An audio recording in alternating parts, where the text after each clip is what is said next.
Hello friends, welcome to smart study 2.0 YouTube channel.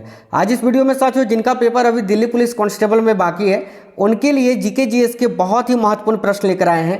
Total 50 प्रश्न रहेंगे आपके आज इस क्लास में, जो कि बहुत ज़्यादा महत्वपूर्ण होंगे। तो सभी लोग वीडियो को एक लाइक कर दीजिए और क्लास अपने सभी दोस्तों तक जरूर शेयर करिए। आप में से अगर कोई भी साथी नए हैं तो चैनल सब्सक्राइब करके बेल आइकन को ऑन कर लीजिएगा। देखिए, जिनका पेपर अभी 28, 29, 30, इसके अलावा फिर दिसंबर में 1, 2, 3 तारीख को है, तो उनके लिए बहुत ही महत्वपूर्ण ये क्लास आपका होने वाला है। तो शुरू से अंत तक आपको देखना है बिना स्किप किए हुए।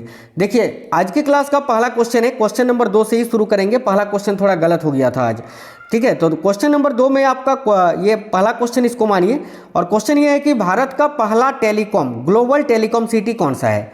तो देखिए, भारत का पहला ग्लोबल टेलीकॉम सिटी कौन सा है, तो राइट आंसर हो जाएगा option number C, Bengaluru. Next है, निम्नलिखित में से किस नेता ने 1906 में कलकत्ता कांग्रेस अधिवेशन की अध्यक्षता की थी। यानी इनमें से वो कौन सा नेता है जिन्होंने 1906 में कलकत्ता के कांग्रेस अधिवेशन की अध्यक्षता की थी, है ना। तो देखिए, यहाँ आपका करेक्ट आंसर क्या हो जाएगा, राइट हो जाएगा Dadabhai Naoroji, option number D. Next question है, संविधान की किस अनुसूची में प्रत्येक राज्यों तथा संघ राज्य क्षेत्रों के लिए राज्यसभा के स्थानों के आवंटन की सूची है। तो राइट हो जाएगा चतुर्थ अनुसूची में, याद रखिएगा चौथी अनुसूची में, option number D. Uttar Pradesh में निर्यात प्रोसेसिंग क्षेत्र कहाँ स्थित है। तो साथियों देखिएगा, उत्तर प्रदेश राज्य में निर्यात प्रोसेसिंग क्षेत्र जो है ये आपका नोएडा में स्थित है, ऑप्शन नंबर सी। देखिए, अगला क्वेश्चन है, कहाँ से अशोक ने द्विभाषाई ग्रीक और अरामाइक अभिलेख प्राप्त हुए हैं। यानी अशोक का इनमें से किस जगह से द्विभाषाई, एक तो ग्रीक भाषा और एक अरामाइक भाषा में अभिलेख प्राप्त हुआ है। तो यहाँ आपका राइट आंसर हो जाएगा सरेकुना, यानी कंधार से, ऑप्शन नंबर ए करेक्ट हो जाएगा। अगला है, किसी विधि के प्रश्न पर सर्वोच्च न्यायालय से परामर्श लेने का अधिकार किसको है। तो यहाँ आपका करेक्ट हो जाएगा भारत के राष्ट्रपति को, ऑप्शन नंबर बी यहाँ करेक्ट हो जाएगा। इसका प्रावधान संविधान के अनुच्छेद 143 में किया गया है। नेक्स्ट है, परैया का अर्थ क्या होता है। तो देखिए, परैया का अर्थ होता है साथियों अछूत, ऑप्शन नंबर ए। उपराष्ट्रपति को कौन चुनता है। तो देखिएगा, उपराष्ट्रपति को कौन चुनता है, तो राइट आएगा ऑप्शन नंबर सी, संसद के सदस्यों के द्वारा बना निर्वाचक मंडल। अगला क्वेश्चन है, निम्नलिखित में से कौन फरायजी विद्रोह का नेता था।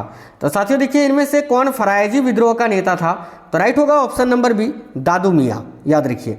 नेक्स्ट है, अमृत बाजार पत्रिका की स्थापना किसने की थी। तो देखिएगा, अमृत बाजार जो कि एक पत्रिका थी, इसकी स्थापना की थी साथियों शिशिर कुमार घोष ने, option number D correct answer हो जाएगा, याद रखिएगा। चलिए आगे देखिए, भक्ति आंदोलन के दौरान असम में किसने इस आंदोलन का प्रतिनिधित्व किया था। तो देखिए, भक्ति आंदोलन के दौरान असम में किसने इस आंदोलन का प्रतिनिधित्व किया था, तो करेक्ट आएगा ऑप्शन नंबर ए, शंकर देव ने। नेक्स्ट है, सिंधु सभ्यता का पतन नगर यानी बंदरगाह कौन सा था। तो सिंधु सभ्यता का पतन नगर था साथियों लोथल, जो कि वर्तमान में भारत के गुजरात राज्य में स्थित है। अगला क्वेश्चन है, विजयनगर के साम्राज्य के वित्तीय व्यवस्था की मुख्य विशेषता क्या थी।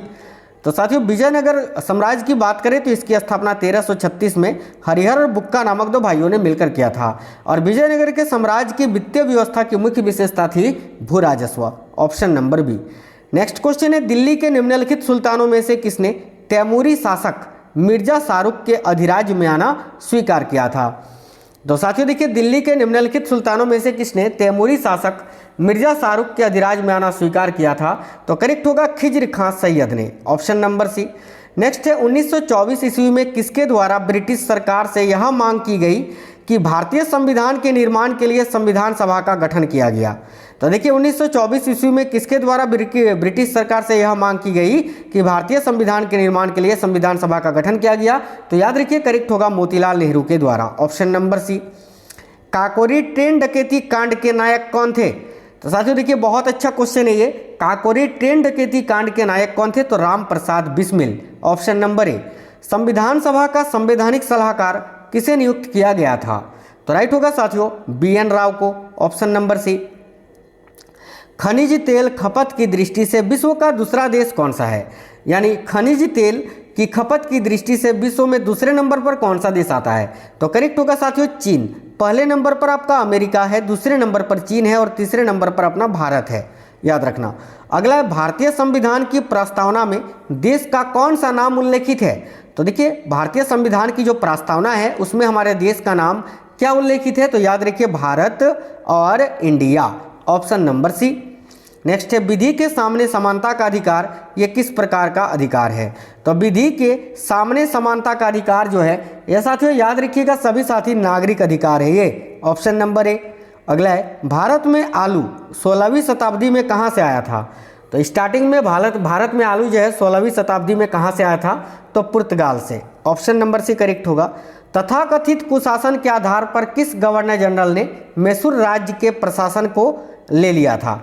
तो यहाँ आपका राइट आंसर हो जाएगा लॉर्ड विलियम बेंटिंग ने, ऑप्शन नंबर सी। नेक्स्ट है नागरिक सेवाओं के लिए प्रतियोगी परीक्षा प्रणाली को सिद्धांततः कब स्वीकार किया गया था? तो देखिए नागरिक सेवाओं के लिए प्रतियोगी परीक्षा प्रणाली को सिद्धांततः कब स्वीकार किया गया था? तो साथियों 1853 में, ऑप्शन नंबर बी। नेक्स्ट है मुद्रा स्वयं मुद्रा का निर्माण करती है, यह परिभाषा किसने प्रस्तुत की थी? तो ध्यान से देखिए मुद्रा स्वयं मुद्रा का निर्माण करती है, यह परिभाषा किसने प्रस्तुत की थी? तो क्रो उमर ने, याद रखिएगा ऑप्शन नंबर सी। भारतीय संविधान का अनुच्छेद 324 किससे संबंधित है? तो साथियों भारतीय संविधान का जो अनुच्छेद 324 है ये क्या बताता है? तो मुख्य निर्वाचन आयुक्त की शक्तियों और कार्यों से, है ना, करेक्ट होगा ऑप्शन नंबर सी, चुनाव आयोग के गठन से। अगला गांधी जी दक्षिण अफ्रीका में कितने वर्ष रहे थे? तो 1893 में साउथ अफ्रीका गए थे गांधी जी और 1915 में वापस आ गए थे, यानी लगभग 21 वर्ष वो रहे थे। तो ऑप्शन नंबर भी करेक्ट हो जाएगा। दक्षिण में निम्नलिखित में से किसके शासनकाल में मुगल साम्राज्य तमिल राज्य क्षेत्र तक फैला था? तो देखिए दक्षिण में निम्नलिखित में से किसके शासनकाल में मुगल साम्राज्य तमिल राज्य क्षेत्र तक फैला था? तो यहाँ आपका करेक्ट होगा औरंगजेब के समय में, शासनकाल में, ऑप्शन नंबर बी। नेक्स्ट है चोलों का राज्य किस क्षेत्र में फैला हुआ था? तो साथियों याद रखिए चोलों का राज्य किस क्षेत्र में फैला हुआ था? तो करेक्ट है कोरोमंडल तट, दक्कन के कुछ भाग तक, ऑप्शन नंबर डी। भारत में कार्यपालिका का अध्यक्ष कौन होता है? तो देखिएगा भारत में कार्यपालिका का अध्यक्ष होता है साथियों राष्ट्रपति, ऑप्शन नंबर ए। नेक्स्ट है किसी देश की आर्थिक वृद्धि की सर्वाधिक उपयुक्त माप क्या है? यानी किसी भी देश की अगर आर्थिक वृद्धि की माप करनी है तो उसके लिए सर्वाधिक उपयुक्त माप क्या है? तो यहाँ आपका राइट हो जाएगा सकल घरेलू उत्पाद, ऑप्शन नंबर ए। भारत में लॉर्ड कर्जन के प्रशासन की तुलना औरंगजेब से किसने की थी? तो यहाँ आपका करेक्ट होगा गोपाल कृष्ण गोखले ने, ऑप्शन नंबर ए। मुगल चित्रकारी किसके शासनकाल में पराकाष्ठा यानी चरमोत्कर्ष प्राप्त किया था? देखिए मुगल चित्रकारी ने किसके शासनकाल में पराकाष्ठा यानी चरमोत्कर्ष प्राप्त किया था? तो साथियों जहांगीर के समय में, ऑप्शन नंबर सी। बाल विवाह की प्रथा कब आरंभ हुई थी? देखिए बाल विवाह की जो प्रथा है ये साथियों गुप्त काल में प्रारंभ हुई थी, याद रखिए ऑप्शन नंबर सी गुप्त काल में। अगला है विजयनगर के राजा कृष्णदेव राय ने गोलकुंडा का युद्ध किस राजा के साथ लड़ा था? तो याद रखिए ऑप्शन नंबर ए राइट है कुली कुतुब शाह के साथ। कौन वर्धन वंश की राजधानी थानेश्वर से कन्नौज ले गया था? तो देखिए इनमें से कौन है जिन्होंने वर्धन वंश की राजधानी को थानेश्वर से कन्नौज ले गया था? तो राइट होगा ऑप्शन नंबर ए हर्षवर्धन ने। अगला पहली बार औपचारिक रूप से महालवाड़ी प्रथा कब लागू की गई थी? तो देखिए औपचारिक रूप से महालवाड़ी प्रथा पहली बार 1822 में लागू की गई थी, राइट आएगा ऑप्शन नंबर डी 1822। किस शासक ने कलिंजर के अजय दुर्ग का निर्माण करवाया था? तो इनमें से वो कौन से शासक है साथियों जिन्होंने कलिंजर के अजय दुर्ग का निर्माण कराया था? तो धंगदेव ने, ऑप्शन नंबर सी करेक्ट है धंगदेव। सिंधु घाटी सभ्यता ये मानी जाती है किसके लिए? तो साथियों देखिए सिंधु घाटी सभ्यता जो है यह अपने नगर नियोजन के लिए जानी जाती थी, ऑप्शन नंबर ए राइट होगा। अगला चीनी उत्पादन में भारत का विश्व में कौन सा स्थान है? तो देखिए चीनी के उत्पादन में भारत का विश्व में कौन सा स्थान है? तो साथियों याद रखिएगा प्रथम। अगला है भारत में, माफ करना प्रथम नहीं, चीनी के उत्पादन में द्वितीय स्थान है भारत का साथियों, दूसरा स्थान है ना, ऑप्शन नंबर बी याद रखिएगा। भारत में अंतस्थलीय जलमार्ग के लिए प्रयोग की जाने वाली नदी कौन सी है? तो साथियों देखिए भारत में अंतस्थलीय जलमार्ग के लिए प्रयोग की जाने वाली जो नदी है वह है आपकी गंगा नदी। अगला है 1994 में जनसंख्या नीति के लिए किस समिति का गठन किया गया था? तो देखिएगा 1994 में जनसंख्या नीति के लिए किस समिति का गठन किया गया था? तो साथियों राइट है स्वामीनाथन समिति का, राइट आएगा ऑप्शन नंबर ए। केंद्र शासित प्रदेशों में न्यूनतम प्रतिशत वन क्षेत्र पाया जाता है कहाँ? तो देखिए केंद्र शासित प्रदेशों में न्यूनतम प्रतिशत वन क्षेत्र ये साथियों लक्षद्वीप में पाया जाता है, ऑप्शन नंबर डी लक्षद्वीप। अगला क्वेश्चन है किसी स्थान विशेष की वर्षा किस पर निर्भर करती है? तो ध्यान से देखिएगा किसी स्थान विशेष की जो वर्षा है वो साथियों किस पर निर्भर करती है? तो पर्वतों की दिशा पर, ऑप्शन नंबर ए। ठीक है, जैसे कि किसी स्थान विशेष की अगर बात करें तो मेघालय, ठीक है मेघालय। मेघालय में सबसे अधिक वर्षा होती है, विशेष जगह है ये वर्षा के लिए मेघालय। मेघालय में सबसे अधिक वर्षा क्यों होती है? क्योंकि मेघालय की जो पहाड़ी है वो कीप की आकृति में बनी हुई है ना। तो याद रखिए पर्वतों की दिशा पर ऑप्शन नंबर ए करेक्ट हो जाएगा। निम्नलिखित में से किसे शुक्र ग्रह कहते हैं? तो सिंपल सा यार क्वेश्चन है ये। शुक्र ग्रह का अंग्रेजी में क्या बोलते हैं? वीनस बोलते हैं। तो ऑप्शन नंबर सी करेक्ट होगा, वीनस। अगला, निम्नलिखित में से किसे उत्तर भारत का मैनचेस्टर कहा जाता है? तो साथियों उत्तर भारत का मैनचेस्टर कानपुर को कहा जाता है। याद रखिए ऑप्शन नंबर ए राइट है। क्षोभ मंडल में तापमान का सबसे तप्त परत है क्यों? तो देखिए क्षोभ मंडल में तापमान का सबसे तप्त परत है क्योंकि यह साथियों सबसे नजदीक है और यह पृथ्वी के पृष्ठ से तप्त हो जाती है। ऑप्शन नंबर सी करेक्ट हो जाएगा। भूकंपीय तरंगों का मापन निम्नलिखित में से किस यंत्र के द्वारा किया जाता है? तो याद रखिएगा भूकंपीय तरंगों का मापन जो है वो किस यंत्र के द्वारा किया जाता है? तो राइट होगा ऑप्शन नंबर बी, सिस्मोग्राफ के द्वारा। ऑप्शन नंबर बी राइट हो जाएगा। अगला क्वेश्चन है, विस्तृत आकार वाले खेतों पर यांत्रिक विधियों से की जाने वाली कृषि क्या कहलाती है?